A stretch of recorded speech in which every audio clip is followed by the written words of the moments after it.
Hey, everybody. I'm sitting here with Cheryl Jones, host of the Movies Made Me podcast. How's it going, Cheryl? Fine. How are you? Great. Can you tell me a little bit about your podcast? Yes, we talk about the movies that have influenced you to be who you are. That sounds like a really hard thing to decide on. It is. What's one of your influential movies? Oh, hands down, one of my most influential movies is City Slickers. I knew that because you've been on my show. It's true. Oh, it's all a facade. Hollywood. How do people listen? They can listen at mmmpodcast.com, iTunes, Stitcher, Google Play Music, and iHeartRadio. It's the greatest mystery in literary history. A divisive question with highly contested answers. Who was the writer behind the pen name William Shakespeare? Welcome to Don't Quill the Messenger.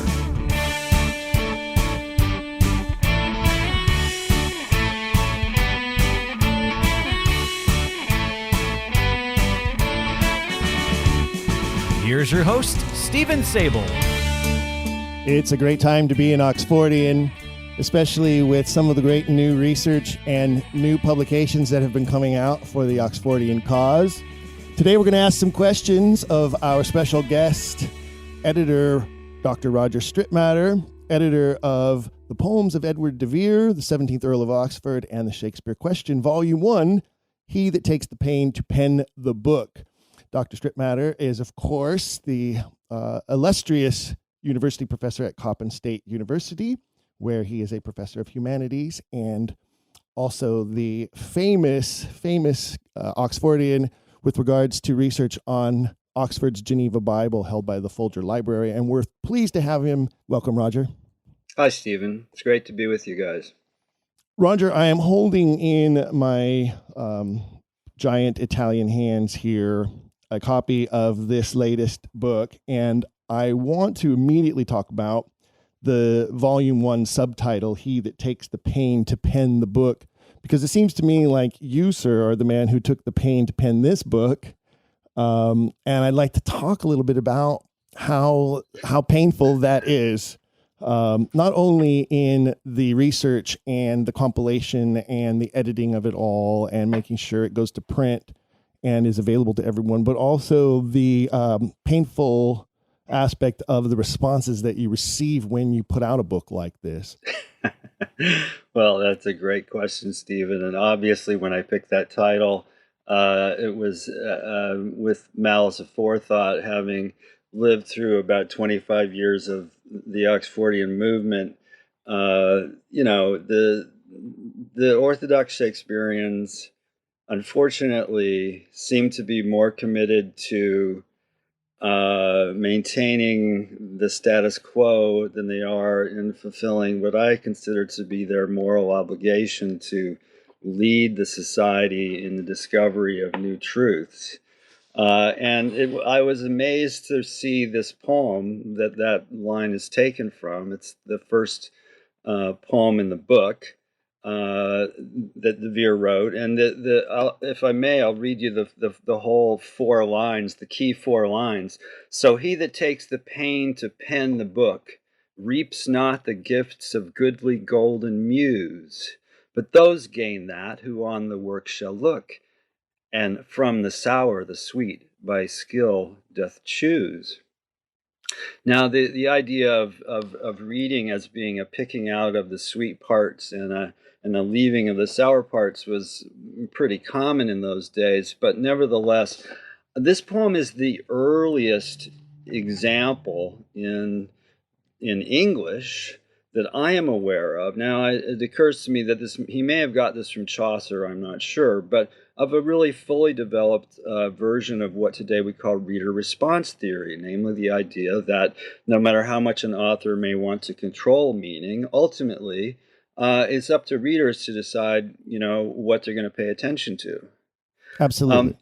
Yeah, and I should, before I forget, I should say that really this is a book is a group project, and I kind of shouldered a lot of the heavy lifting, but several other people contributed immensely to it, including Brian Wildenthal, Bob Prechter, and Gary Goldstein.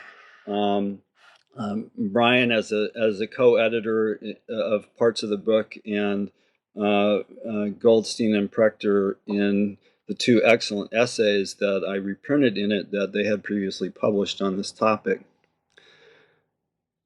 I think it's quite remarkable that the man who went on, as many of us are beginning to see, and wrote these Shakespearean plays in a situation in which they were alienated from him, in which his name, he got no credit for them.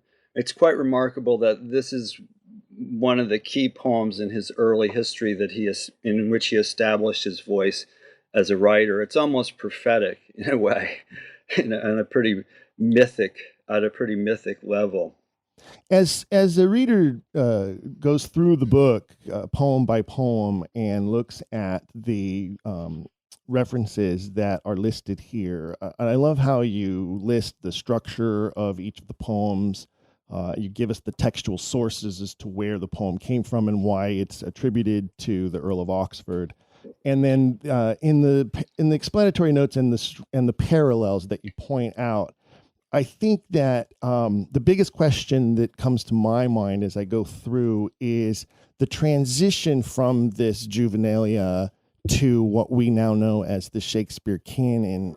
And could you explain a little bit about, say, the growth of the writer and how that is exemplified through this study?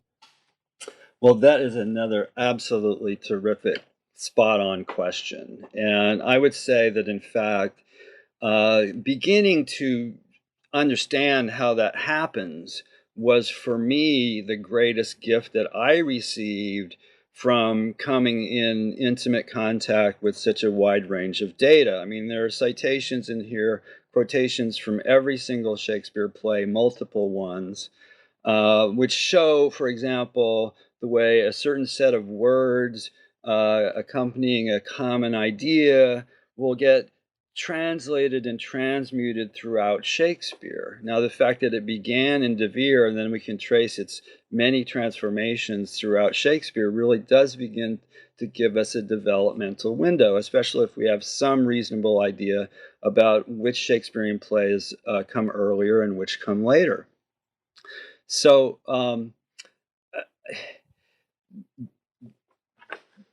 here's the conclusion that I came to. Okay. This is my sort of bottom line observation in response to your question. All right. I believe that the most important aspect of Shakespeare's creativity in language, in his use of language, is preconditioned on the fact of the invention of new characters. In other words, what we see in the De Vere poems are expressions of certain ideas in a lyric voice.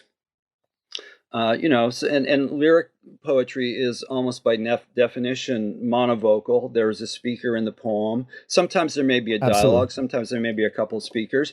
But really, about two speakers is, well, yeah, I should be careful about this. But you can. There are dramatic poems. Okay. And one of the things we see in Oxford's poems is this tendency to begin to break out into drama. For example, he likes to write poems in which the speaker will create a setting. There'll be a character in the setting, and we will overhear her, usually, or sometimes his, soliloquy. So the poems, in significant respects, are prototypically dramatic. And prototypically soliloquizing, or the pre-design of the monologue.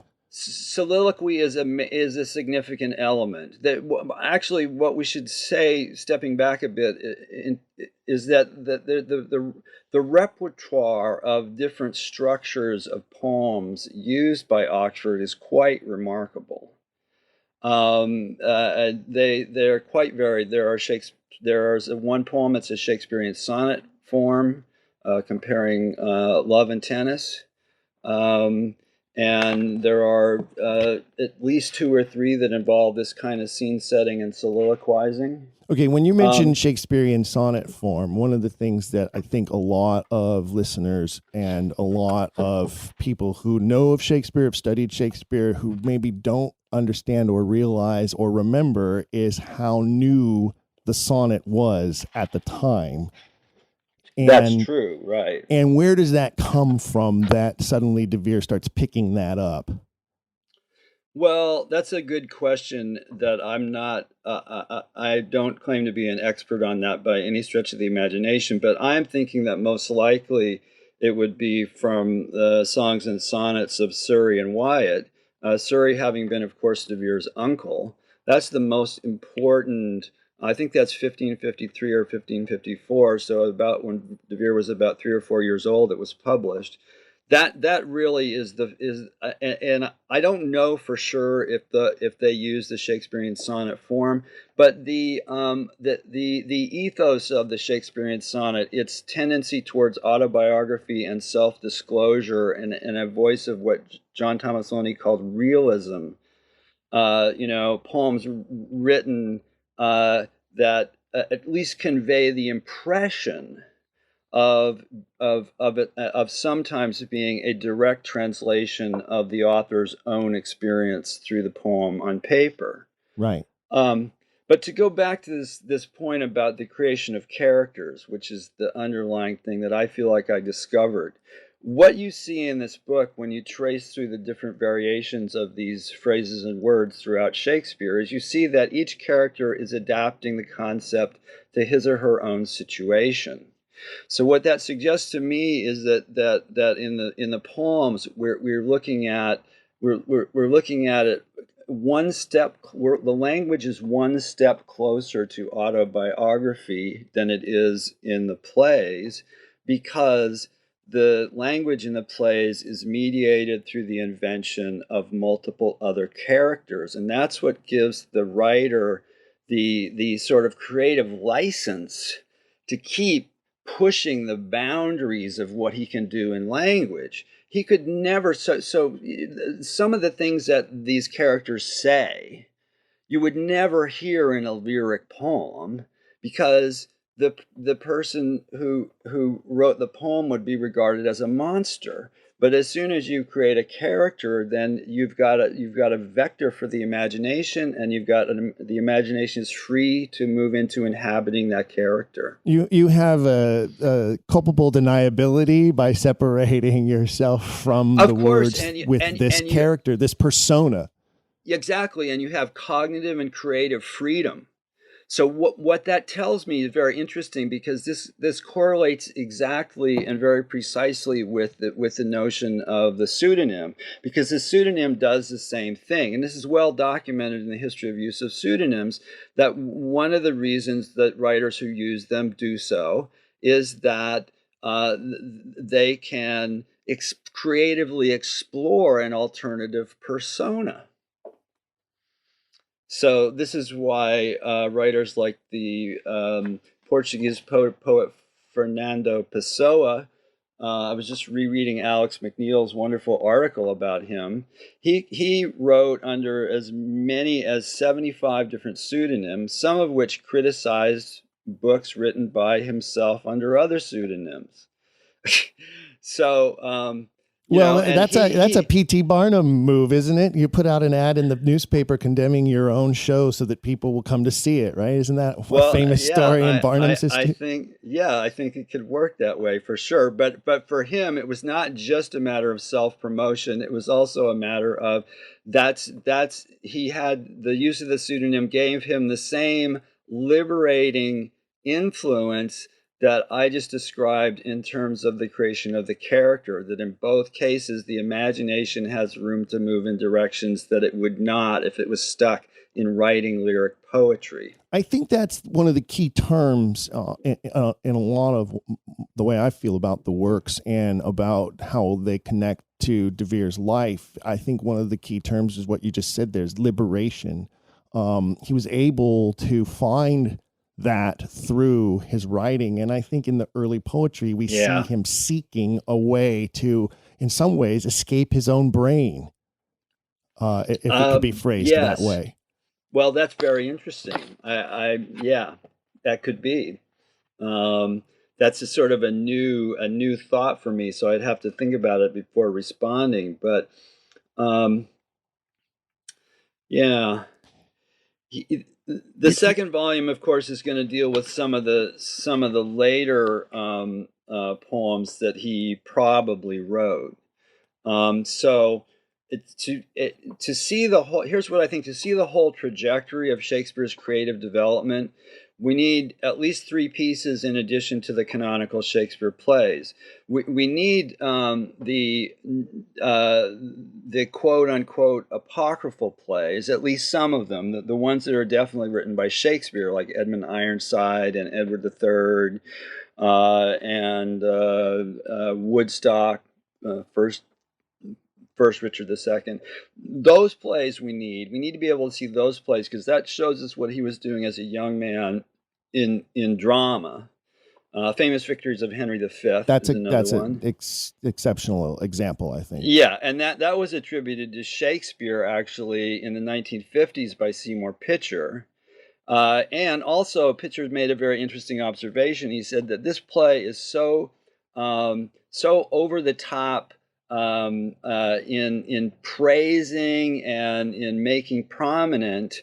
I think it's the 13th Earl of Oxford, whichever Earl of Oxford was around then. That he believed that it had to have been patronized by the 17th Earl. Because it magnified the role of his ancestor so greatly. So well, and then that play ends up split literally in half because it becomes a chunk of it becomes Henry IV, Part 2, and then a chunk of it becomes Henry V, and then there are also the changes that according to the legend is that the Queen said you have to change the name. You can't use Oldcastle. You have to change the name. And that's when Oldcastle becomes Falstaff. Right. Yeah, so actually that's a good point, is partly because that play has been reworked completely, during the mature phase. That compare and contrast is extremely useful. But the other two pieces that you need in addition to those earlier plays is you need the poems that are in this book, and then you also need the poems that are going to be in the second book. And the more that you study that group of texts as a whole, the more you will begin to see the quite distinctive patterns of the use of language and ideas that they all have in common. So one of the elements that I put in the introduction that has, interestingly enough, not been mentioned at all by any of the criticism, at least that which I have read, is Albert Fourat years ago defined 8 characteristics of Shakespearean style. And this is the closest thing we have to a commonly shared set of descriptions of the ways in which Shakespeare uses language. And it's not difficult to see that all 8 of these are significantly represented, even in the poems of the first volume and to some extent in Oxford's letters. So his patterns of thought, it's not just vocabulary, but the patterns of thought and figures of speech are remarkably similar. And again, I would point out to listeners that aren't familiar with these details in that so many of those patterns, some people might say, well, that's so common. Everybody knows that. Everybody uses that. But it wasn't common in the 1590s. It was brand new, some of these patterns of speech and some of these connective tissues of words together. Well, yes, the question of how common or uncommon some of these elements are has proven to be the most controversial part of the book. And I'm already thinking about how I'm going to do a second revised edition. I was already planning to do that because there are a few little things that we wanted to tweak, and that's a very easy thing to do in today's publishing. So it may be that some of those numbers will have to be tweaked a little bit. It's very easy to try to do a comprehensive search and miss things when you're searching, through online databases that have problems of differences of spelling, and the number of variables involved in searching in the early English books online databases is pretty significant. but what matters to me is if you have even a few uh, uh, rare phrases that are in common, and then you look at the context of those few rare words that the two databases have in common, and you see all kinds of other things, some of which you cannot even test for, how many times they occur, because they're too subtle to do that. If you see these patterns over and over again, it doesn't really matter that maybe you can find those patterns in 100 other writers of the period. Nobody else of the period has the density of linguistic, figurative, and conceptual ties to Shakespeare as De Vere does. Nobody. Nobody's even close. Nobody's even close. I mean, the comparisons that are made, for example, with Marlowe and Bacon, it's true. It's pretty clear when you look at the evidence on that Marlowe and Bacon and Shakespeare were part of what's called a shared speech community. So a shared speech community refers to, a group of speakers in which certain pieces of language transfers from one person to the next. We are cultural beings. That is how we learn and grow, is by imitating other people's use of language. So you can certainly prove that Bacon and Marlowe and De Vere and Shakespeare were all part of the same speech community. But not only from a class level, but also from a regional level as well. Correct. Yeah. So the concept of a speech community would include all of those different things, and obviously even that's a little bit of a misconception, because it's not as if there's a bounded group, that you draw a line around and say that's the speech community. It's you have variation, but you have certain nodes of common usage within all of the linguistic expressions of a particular time. Certain people are more close to some people than other people. I mean, that's what dialects are in a sense. But what I would say is that my claim is that the connections between De Vere and Shakespeare are idiolectical. That is, they are clearly diagnostic of a single person, not somebody just borrowing somebody else's, occasionally, their use of language.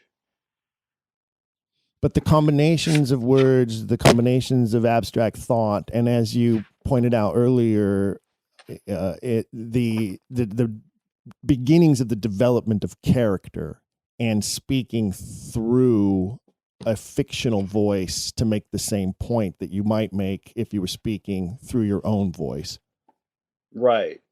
Maybe it would be helpful if we took a look at a couple of examples of what we're talking about here. I like to use the poem numbered EO 16 in the volume because it's only 6 lines long. And I think, if we want to introduce people to who De Vere was as a poet, this is probably not a bad way to do it. It's called Were I a King, and this is how it goes. Were I a king, I could command content. Were I obscure, unknown should be my cares. And were I dead, no thought should me torment, nor words, nor wrongs, nor loves, nor hopes, nor fears. A doubtful choice of these things one to crave, a kingdom or a cottage or a grave. Now, it's important to point out that this poem was extremely influential. There are at least 3 or 4 imitations of it, one apparently by Sir Philip Sidney, written in response to it. So that in itself illustrates Oxford's central position as a leading poet of the period, and the extent to which other poets were responding to him and imitating him. But what's interesting is that one of those poets who was responding and imitating to him apparently was Shakespeare, because multiple elements of those three of those 6 lines occur over and over again in Shakespeare. Oh, I immediately, as a theater artist, immediately my brain goes to Richard II, expresses Yes. those same sentiments, especially in his most famous speech. Henry IV, right before his most famous line, says basically the same thing. And he also has this line about, he talks about sleep. Our man had trouble sleeping, and so do a lot of the characters in his plays. Oh, yes, unquestionably. And that's what I talk about when I say trying to escape his own genius. Genius is hard to turn off late at night. And many geniuses are, have difficulty finding peace at rest because they just can't turn off their brains. And I think this was a classic example of our guy. Yes, and to build on your case, it's so wonderful, Stephen, to have someone interviewing who knows as much as you do, because it really makes it more into a wonderful conversation. Shakespeare, one of the reasons we know that he has a problem with sleeping is that he always romanticizes poverty, because according to him, poor people do sleep soundly. Yes, as opposed to being in the court. I happy think low, lie down, says Henry, right? Yeah, right. And so the lines from Richard II, I have them here in the book. The king shall be contented. I'll give my gorgeous palace for a hermitage, and my large kingdom for a little grave, a little grave, an obscure grave, a kingdom or a cottage or a grave. He's switched to hermitage, but the pattern is exactly the same.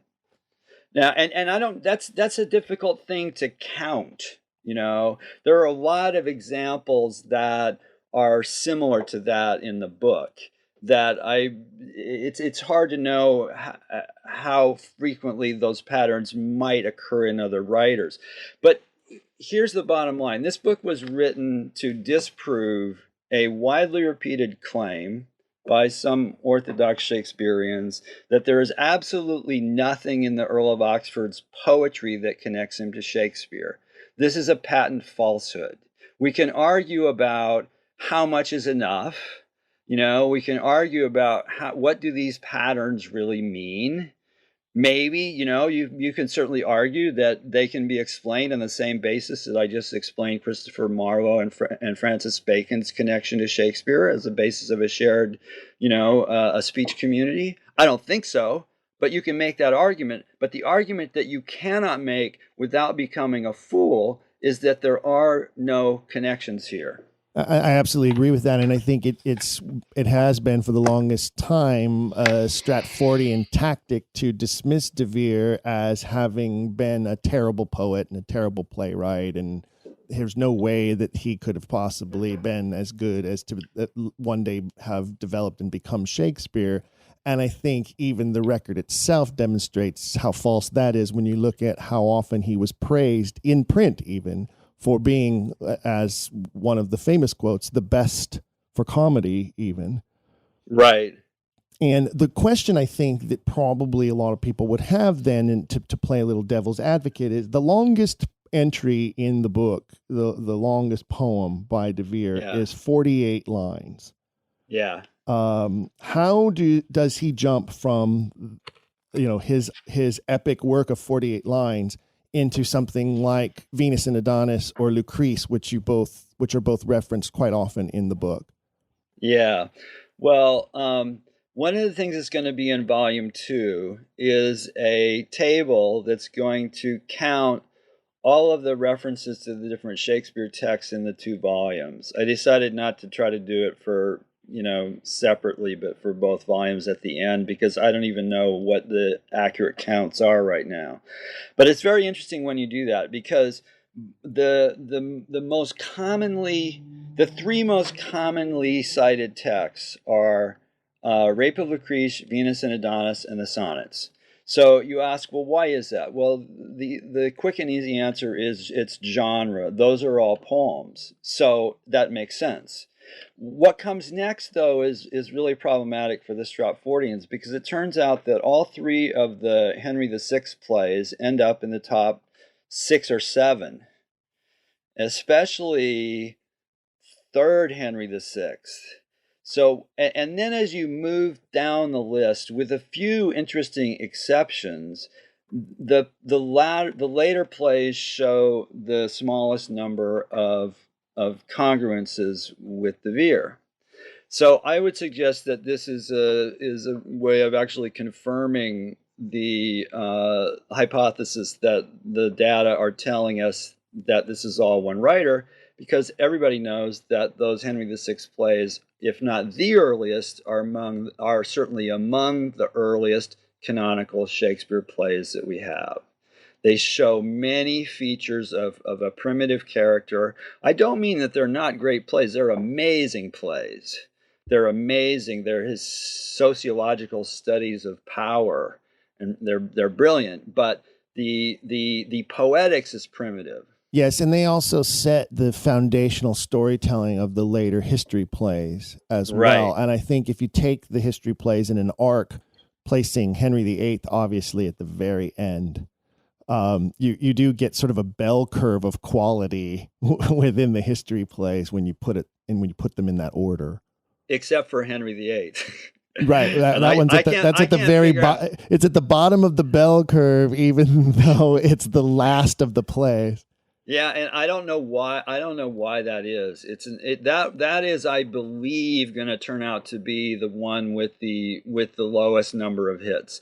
But there's actually one reason.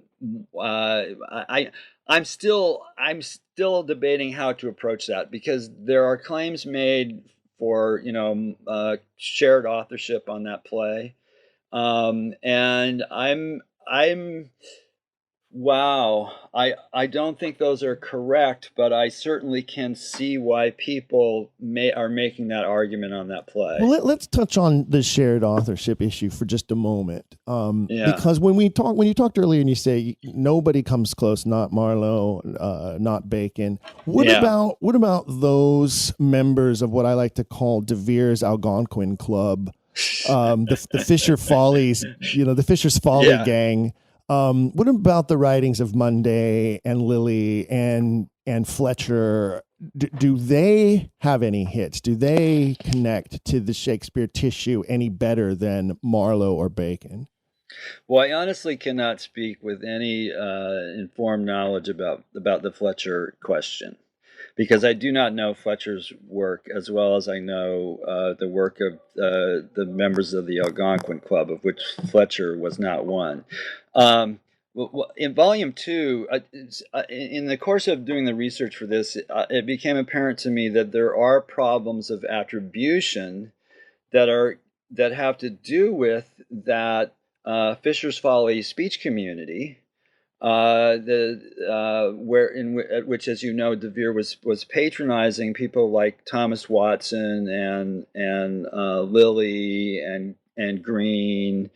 It's a cabal of writers, all underneath this guy's tutelage, patronage, whatever word you want to use.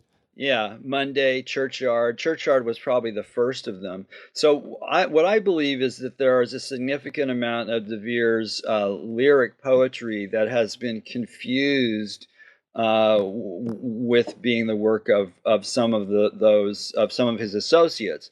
And it's easy to see why this was, because they actually exchanged these poems. And I think this is a perhaps not a well acknowledged aspect of De Vere's patronage. He gave money, he gave lodgings, until it ran out. But he also gave poems and song lyrics in multiple ways. One of the biggest mysteries, one of the biggest problems Stratfordians have, that the general public doesn't see this, it's the fact that Shakespeare never writes a dedicatory poem to a single other person. This was a very well practiced genre. You were supposed to do it. There are some books that have over 90 dedicatory poems in them. And so this was a common practice. Shakespeare never does it. Never. Yeah. Well, because who would want a dedicatory poem from a guy that doesn't really exist? Well, yeah. I mean, if he was who we're told he was, then he would have been, everybody would have wanted to have a dedicatory poem by him, right? Right. I mean, geez, but But if it's a so fake name, then you wouldn't want a dedicatory poem from a pseudonym. that's correct. And what we see is, and I'm not the first person to suggest this. John Thomas Loney, as early as 1921, in his edition of De Vere's poems, said that the song lyrics in John Lyly's plays were probably written by Oxford. Now, why did he say this? Well, there's a very curious fact about those song lyrics, which is that they do not appear in the first quarto versions of John Lyly's plays. There's a space for them. There will be a stage direction, hear the fairies dance and sing, but there's no song. The songs were only published in 1632 when Edward Blount published the collected works of John Lyly. He had access to these songs, and they were added back into the published text for the first time. Now, why would this have happened if Lyly was the author? Now, there may be other explanations for it. I'm not going to say that Oxford being the author is the only explanation for that circumstance, but one has to admit it's an odd circumstance. And we know that Oxford's forte from very early on was in songwriting. And whoever wrote these Shakespeare plays, just like whoever wrote those lyrics in Lyly, was a brilliant songwriter. Okay, but a lyricist, even a songwriter, transforming into a great playwright, storyteller, is a big transformation, isn't it? How does Oxford make that transformation if we look at these poems? And like I was pointing out earlier, if we look at the longest one is 48 lines, and then you look at Venus and Adonis, and it's, epic. I don't even know exactly how many lines it is, but it's definitely, I'd say by guess, at least 5 times longer. It's 199 stanzas. Yeah, so it's a giant work. Yeah. What happens in between? Well, to speak about those narrative poems, this may be a way into it. In 1575 and 1576, when De Vere went to Italy, and we are told actually built a house for himself in Venice, and certainly spent a lot of time traveling throughout Italy and on the continent. And he came back, and his life exploded because he believed that he had reason to believe, or was told by certain dubious friends of his, that his wife had been unfaithful to him and that he was not the father of the child that she had given birth to while he was away. And Mark Anderson says that he compares, I think, that moment in Shakespeare's, in De Vere's life to the kind of a moment of initial creative explosion. Now, that doesn't mean he wasn't writing poems before that. What it means is that when you look at the plays, what you see is over and over and over again in Othello, in Winter's Tale, in Pericles, in Cymbeline, and those are just the ones that come, to mind off the top of my head, that he's trying to cope with that incredibly difficult circumstance. Oh, so Lear, it's huge. Oh, Lear, yeah, right, absolutely. It's in a sense, it's in all the plays in different ways. So I believe that's the genesis also of at least the Rape of Lucrece as well. Look, we don't know. We still don't know all of the things that De Vere was writing when he was younger. I mean, we were talking about famous victories of Henry V. So let's remember that somebody wrote that probably before 1583, and that somebody was going out of his way to make a big deal out of the Earl of Oxford's ancestor, and that somebody also wrote the most important source play for the Shakespeare Henriad, the Henry IV and Henry V plays. So that's not a short work. It's all in prose, interestingly enough, though, or mostly in prose. What happens over the course of Shakespeare's creative arc is that he deconstructs the difference between prose and poetry so as to more closely approximate the rhythms of natural speech. He in other words, his earlier poetic work it's usually end stopped, it completes the idea at the end of the line. Yes. And it's very formulaic in that sense from our point of view. In that poem that we read about kingdom or cottage or grave, one of the things he learns to do early on is he starts to break up the line that way. He starts to exercise enjambment a lot more. Yes, exactly. And that takes him ultimately to a miracle like Antony and Cleopatra, where the precision of his matching of totally believable speech is just extraordinary. But he had to deconstruct and break down that division between prose and poetry to get to that point. And I think even practice a little bit with different characters and their forms of speech throughout the progress of from play to play.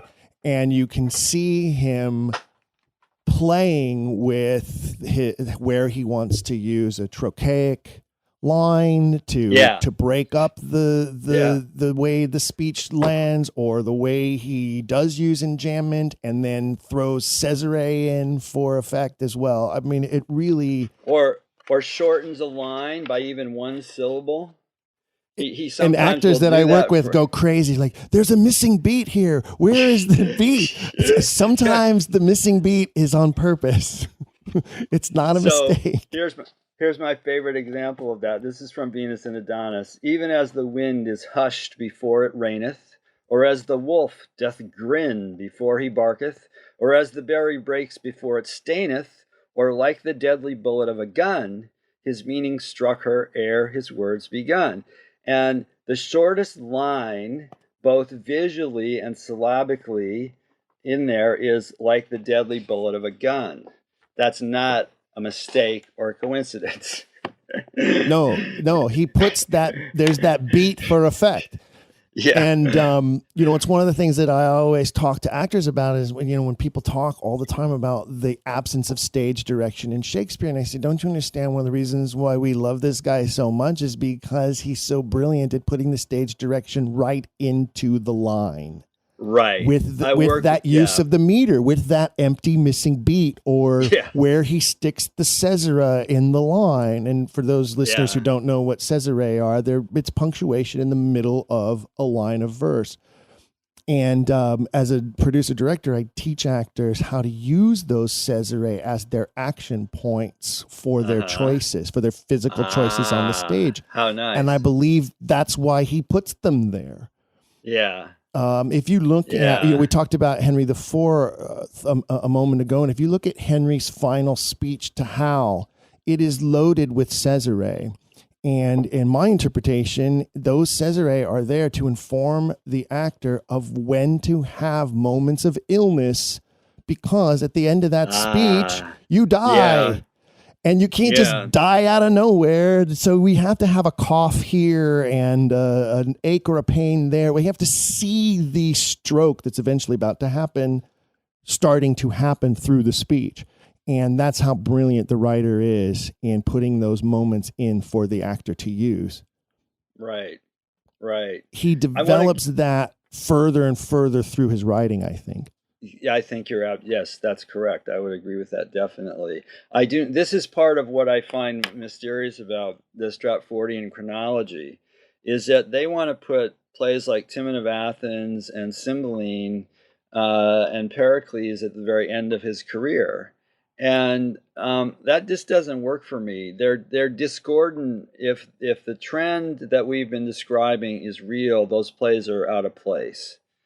Especially Cymbeline, which is really, and I'm not going to deny that Cymbeline has some amazing poetry in it. It really does. And so that's something we have to be careful about, is making too many assumptions that we can peg these plays to only to one particular time frame. But in terms of its characterization and a lot of the poetry of a lot of the speeches, it's an early play. I see a Shakespeare who ended with plays like Lear and Hamlet and Antony and Cleopatra. At the very least, perfecting them before he died.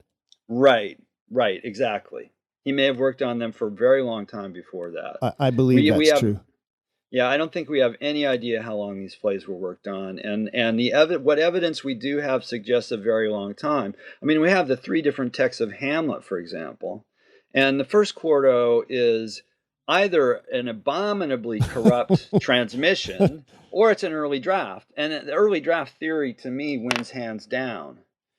And you can even analyze passages. I've done this. I've analyzed passages where you look at what it says in Q1 and you look at Q2 or the folio, and you can see that it's a developmental process going on. The same developmental process that we see in this book with the De Vere poems. Anyone who's ever worked on or performed in a new work of any kind, a premiere work of any kind, knows how that process works. There's the draft, there's the workshop process, there's the first staged reading, then there's rewrites and rework, then there's the rehearsal process where rewrites and reworks continue again, and then finally there's a performance, and then more rewrites and reworks. And if it didn't work that way then, I would be shocked to learn otherwise. It seems to me like that's the only way it can work. Yeah. Especially when you have censorship, the way that they had to be careful of as well. And and people who literally would come in, watch the play, and determine whether it was suitable or not. And I think a lot of times, as in our modern world, we forget that as well. We forget that all of these writings had to pass some sort of censor.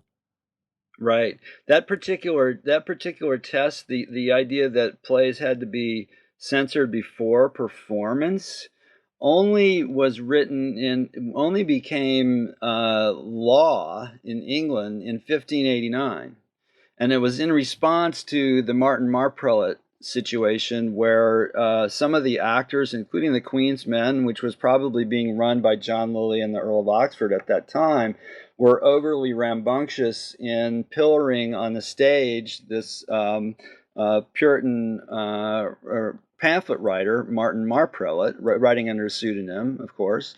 And they went a little too far, and the response of the Elizabethan state was, well, now you can't produce any play.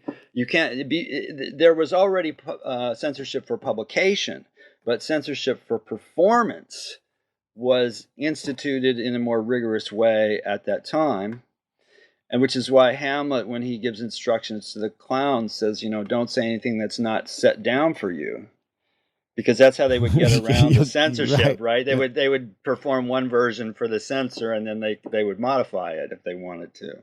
But that was a risky Actors game. do that now, man. I tell you right now, I have trouble watching performances of my own productions I've directed because 3-4 shows in, suddenly there's an actor doing something, and you're going, "Where the hell did that come from? I didn't direct that scene that way." It happens more often than we would like to admit, I guarantee you. Yeah. So you mean when it's not an accident, it's an intentional, I want to do this? Oh yeah. Oh yeah. Yeah. Because don't you know every actor knows the show better than the director and has better ideas and right. Yeah, that's the way it works. One of the things I did want to touch on as well with regards to the book is the cover. Explain the cover, why this choice for the cover? Well, I'm not sure it's the best cover possible, but I wanted. I'm so glad you admitted that, because I was going to say, I really don't like it.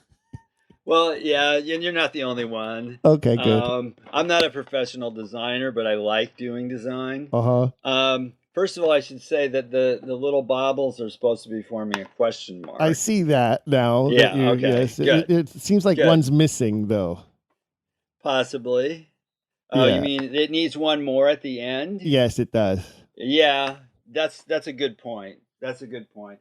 Here's the thing. This whole thing took a lot longer than we thought it was going to, and involved about 10 times more work than I thought it was going to, because I kept discovering that, when you make certain choices and you're committed in a way to making other choices, and it was originally going to be one book and it had to be split into two.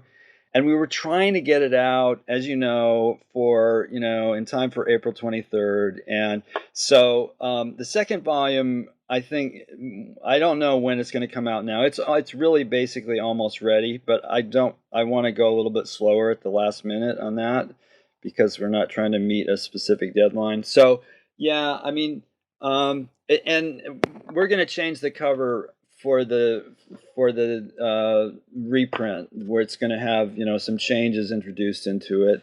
But the main image is of course, as we say in the credits, is of Robert Greene, and this is a sort of a joke image of Robert Greene, who is a very famous pamphlet writer and a very prolific pamphlet writer, who some people believe actually served to some extent as a front for other writers. And that's actually, I think, a possible theory, since he was so prolific.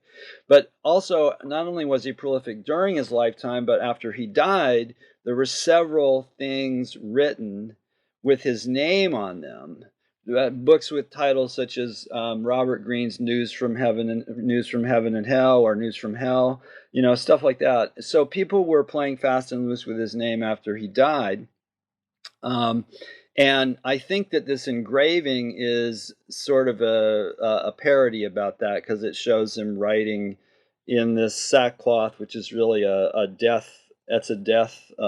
An indication. So he's writing from beyond the grave in this etching, is what the Correct. intent is here. And the tome on the table in the engraving, what do you think that represents? Well, that's a very good question. I mean, it's of a size to suggest and it's got a very nice binding on it with those clasps. Right. That's not cheap to do.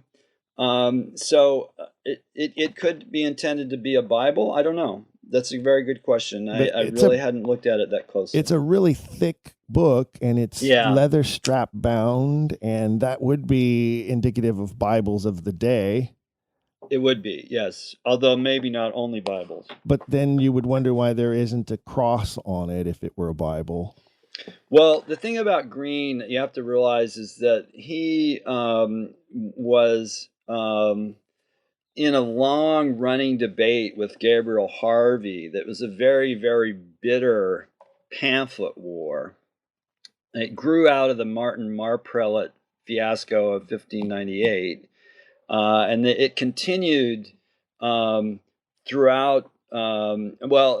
It actually, Nash took over from Greene after Greene died and carried it on even further with Gabriel Harvey. But Gabriel Harvey and others insinuated in print that Greene had lived a fast and an immoral life, basically.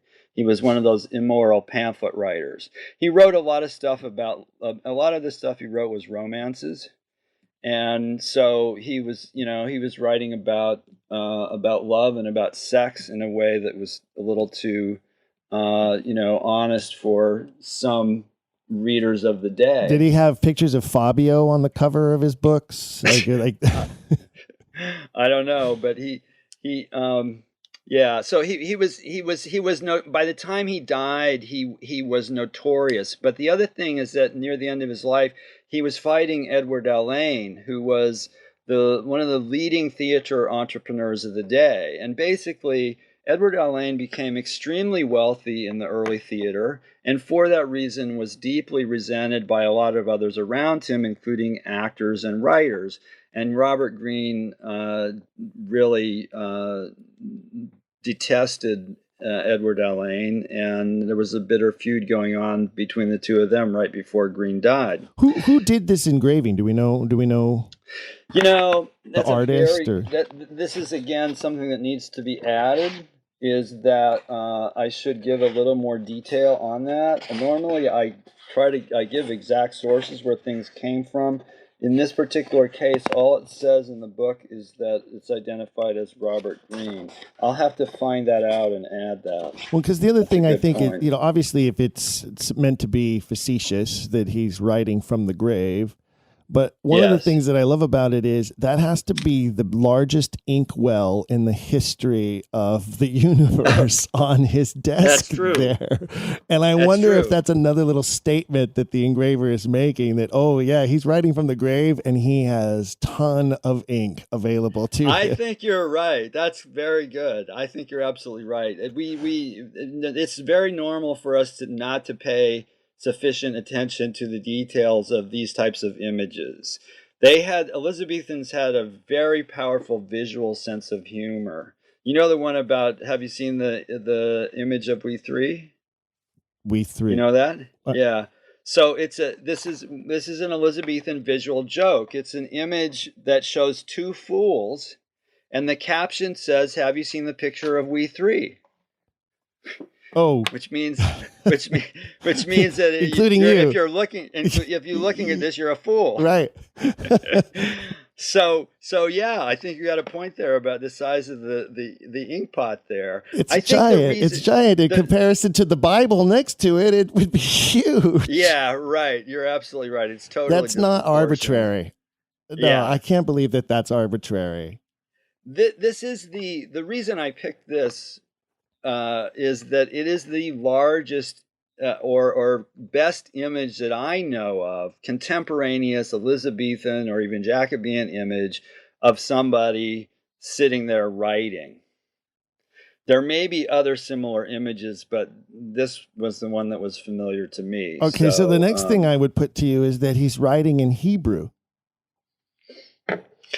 because he's writing from right to left.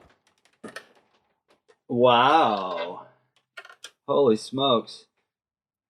Yeah, you're right. Uh-huh. He is. He's writing. I have this under my magnifying glass right now with my. Yeah, no, you're absolutely right. Yeah, wow. Well, I think that would be consistent because if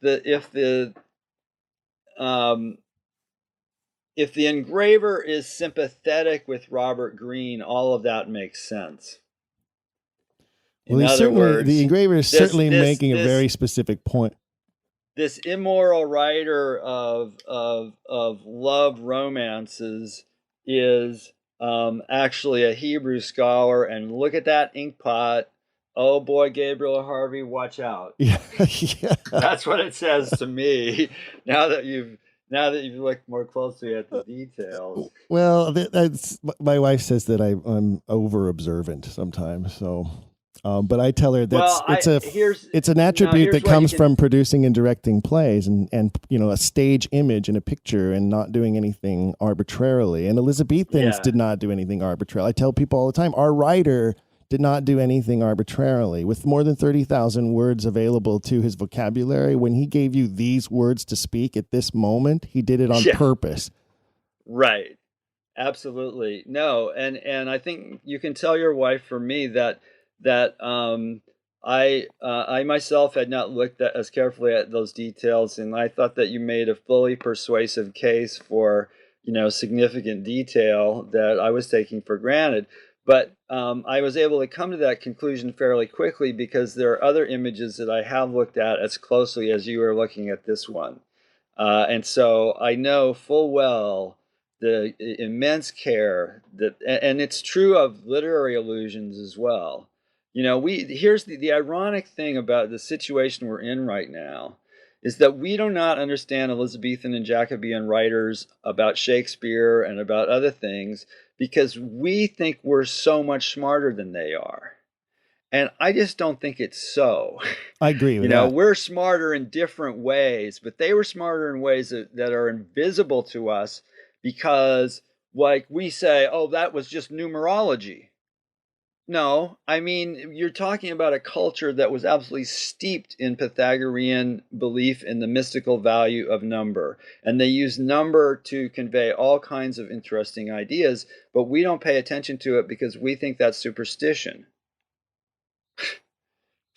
And here again, you're going back to the engraving. Here we have Robert Greene writing from the grave, writing from right to left, what Right. symbols that look like they could definitely be Hebrew, and then knowing what we know about Hebrew and the numerical value of every letter. Now what does it tell us? Well, I would argue that I don't know if there's enough detail to actually. I don't see any sufficient detail in exactly what any of those letters are to. But it is true, of course, that the Hebrew system of equivalencies between numbers and letters was the root of, really, in many ways, I think you could say it was the root of all of cryptography, or a very large part of it. Because as soon as you can arbitrarily assign numbers to letters and vice versa, you can do all kinds of things in terms of figuring out ways to convey ideas. So before we wrap up today, there's one. We might have to do a whole other episode on some of these engravings and etchings that we have available to us, and you and I can find the details and pick them apart and try to decipher what they're supposed to mean. Well, but the one I want to ask about is the snail on the back cover. Oh. What is the significance of the snail? Well, so this book and the books that are going to follow it are an offshoot of the Brief Chronicles series that I was the editor for about 6 or 7 years, where we published each year a collection of really good Oxfordian scholarship. And I decided at some point that was a little too much work for me, because it involved dealing with multiple writers and a lot of responsibility, and I was not able to continue doing it. And then the board said, well, why don't you do a book series instead, where all you have to do is pick stuff that's already published and reassemble it and put it out there in a nice coherent package. And I said, sure, that sounds really easy. That was before I started, got into doing this and realized how much work. But the other ones won't be as much work as this, because the other ones will be like that. So anyway, the snail image and the idea it goes back to the Brief Chronicles, the previous Brief Chronicles journal. And, it really goes back to the way Shakespeare uses the concept of the snail, and this is there's very early scholarship on this. This is Stratfordians who figured this out, not Oxfordians. Shakespeare's Imagery by Carolyn Spurgeon is the key book on this. She says that the snail in Shakespeare is Shakespeare's ultimate emblem of vulnerability. And Shakespeare admires the snail and invests the snail with his general sympathy for nature that we see in many other ways. For example, in his attitudes about hunting deer in As You Like It. Sure. Where he just really questions something that was fundamental to the social and culinary life of the people of his day, when he has characters questioning whether it's right to hunt animals. But the snail is he initiates the first vegan movement with As You Like It. Is that what you're trying to tell us? Well, I'm not a vegan, but I'm just saying that he had an enormous sympathy for nature. He really did. It's profound. It is. It's very true. And in a way, nature is his great theme, because the concept of nature ties in with human nature. And I believe he's probably the deepest and most honest explorer of human nature, certainly that I've ever read, and that includes, having read Plato and stuff like that. I think, and Freud, I think his understanding is quite profound. And the snail for him it represents vulnerability, but also that the snail has got a shell that it can go back into, which is one of the main images that he uses of snails, is of the protective shell coming down. So I think that sort of goes back to your original question about the I hate to use this word, but the viciousness with which some of our critics hold forth. You see how I did that? You see how I circled us right back to the pain to pen the book? So that's very nice. Are you the snail hiding in your shell right about now? Because I have read some of the responses to this publication, and you're right. I don't know any other way to describe it other than I used the word visceral. Yeah. Well, and it is amazing to me that people, the Stratfordians particularly, always seem to have this very visceral reaction to anything that challenges their what I call almost a religious zeal for holding on to the mythology that they've been force-fed through their lives. I think this is very true. And I think that it also makes complete logical sense that those two things would coexist. I mean, it's sort of a truism in the study of argumentation or rhetoric that, when the argument is against the man, or against the person, that's because there's a breakdown of a more rational kind of explanation of the meaning of error. So the sort of it's a visceral attack that ignores the larger context of the discussion and focuses in a very punitive way, a very, very punitive way, on alleged or actual error.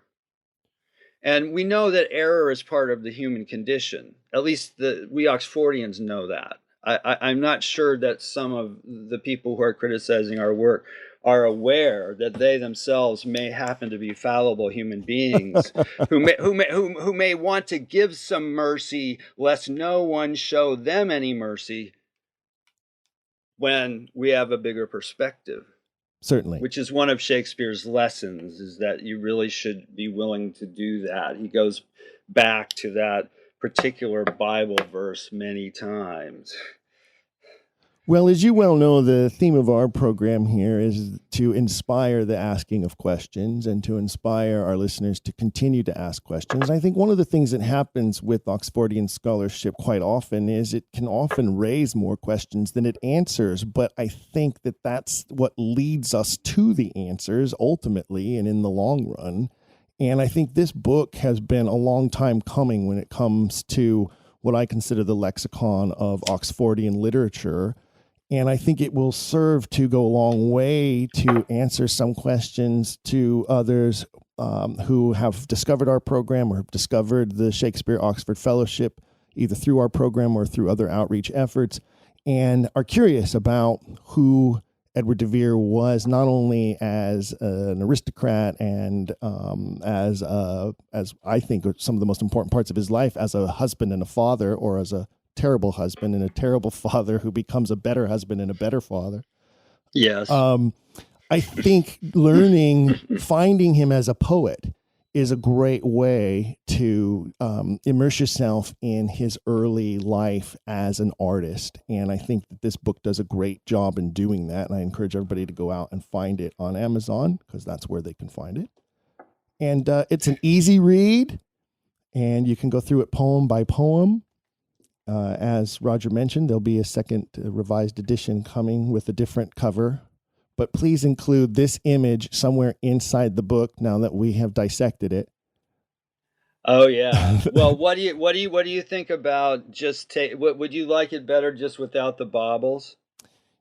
No, What's inside the baubles? I don't know that I can tell what those are. Well, either. they're gilt decorative letter O's. Oh, I see. And it's a sort of a medieval scene. The medieval scene doesn't. That's I don't have that's a design flaw. I don't have a good. But here's what I wanted to do. I wanted to use. I had an idea that I wanted to use a series of really nice decorative letters somewhere to give color on the thing, because I wanted to do something with color. And so I think it was just an experiment that was not an entirely successful experiment, and I totally admit that. Well, we won't go so far as to call it the first quarto version, but definitely a folio version is required. So you add that to your list of just a few things that you need to do. Well, I've been collecting notes on that for a while, so yeah. Well, as I said, it's been a long time coming. It is a remarkable and very easy to understand read. It's the documentation in it is profound. I love I'm big on appendixes. I know a lot of people maybe aren't, but I kind of love when I get to the appendix of a book. Sometimes I'll go through the appendix section first on a book because I believe it might help me understand the rest of what I'm about to read. Yeah. But I encourage our listeners to go out and find it. It is easy to find. It's called The Poems of Edward de Vere, 17th Earl of Oxford, and the Shakespeare Question, Volume I. As we have mentioned today, the subtitle, He That Takes the Pain to Pen the Book. Thank you, our special guest, Roger Stritmatter, for joining us for this episode and for taking the pain to pen the book and for being here with us today. Thank you, Stephen. It's been fun. That does it for this episode of Don't Quill the Messenger, revealing the truth of Shakespeare authorship. Thank you for joining us on behalf of the Shakespeare Oxford Fellowship. You can find out more information about Edward de Vere and the Shakespeare authorship question at shakespeareoxfordfellowship.org. That's shakespeareoxfordfellowship.org. Visit there for all of your sources and resources about information that will lead you to continue asking questions, because don't forget, that is our theme, and we'll catch you next time. If you've enjoyed today's episode, please leave a rating and review in your podcast player. For even more, visit our website, don'tquillthepodcast.com. There you can find official merchandise in our shop, as well as a link to our Patreon. This show is made possible by people like you. We hope you'll consider showing your support by becoming a monthly patron, where you'll receive bonus material and tons of exclusive perks. You can also join in the conversation on our Discord and by following us at Don't Quill the Pod on all social media. All of this can be found at don'tquillthepodcast.com, don'tquillthepodcast.com.